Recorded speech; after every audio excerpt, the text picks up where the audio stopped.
I have owned a VR headset for about a week now, having wanted to try it since the technology became mainstream. I stumbled across a really good deal on a second-hand Oculus Rift and jumped at the chance to immerse myself into virtual worlds in an entirely new way. I started with the basic Oculus tech demos, and within 10 minutes was convinced that I was experiencing the future of interactive entertainment. It really was that good for me. I don't need to confabulate about the ways VR works or spout any more of the exposition and cliched buzzwords that surround the marketing of the VR experience. You've heard it all, seen it all, and a lot of you have probably experienced it all. Naturally, having had my fill of tech demos, I wanted to jump into a new experience, and one game that leapt to mind was Blade and Sorcery. Most people have heard of it and seen it in action at one point, and I thought it looked hella fun, so I bought it. And boy oh boy, does it make me question everything I thought I knew and understood about violence in video games.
Okay, so the montage you just saw was nothing really new, right?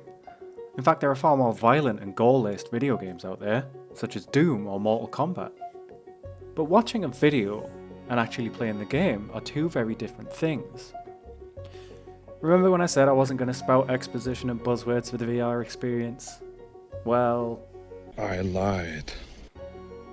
You see, Blade and Sorcery differs from the other examples of pixel murder featured previously because you are very much physically connected to the violence. In Blade and Sorcery, the murder doesn't happen when you press a button as you gaze at a 2D screen. You must put in the physical work to make it happen. You have to swing your sword to decapitate someone. You have to restrain them before you slide the dagger into their brain. Hell, you even have to perform the correct gestures to use magic to literally rip them limb from limb. I must admit, the Blade and Sorcery formula for violence is intoxicating. I love it. It is satisfying, fun, and enjoyable. But that's when I caught myself and had a momentary panic about my mental state. As I stood panting in the middle of my room, having literally butchered the last wave of enemies, I felt a genuine pang of guilt and fear. Guilt at what I had done, and fear of myself that I had enjoyed it so much. This is as close as you can come to doing this stuff in real life. Sure, you can join a LARP group and swing fake swords at other people, but you can't dismember them or decapitate them, or immolate them with fire magic. This is the magic of VR. I became so immersed in what I was doing that I had to check myself and have a moment of self-reflection and introspection. No other video game experience has given me such a real and visceral reaction before. Of course, there is no part of me that wants to go out into the real world and do any of this shit for real. I have no desire to commit murder or any other brutal act of violence, but experiencing it so vividly in VR and enjoying it there did make me stop and reaffirm those facts to myself. Had this game and this technology been around in the early 90s when Mortal Kombat was tearing at the moral fabric of Western society, then I have no doubt that video games with even the teensiest hint of violence would have been banned outright. And honestly, I don't think I could have blamed them had that happened back then. We are fortunate or unfortunate enough, depending on your stance on this topic, to live in a world where violence, portrayed through modern media, is somewhat normalised and we are desensitized to it. Movies and video games, and even the news, have been hyper-violent for decades now, and VR brutality was simply the next step. But I must admit I was not prepared for just how real it felt.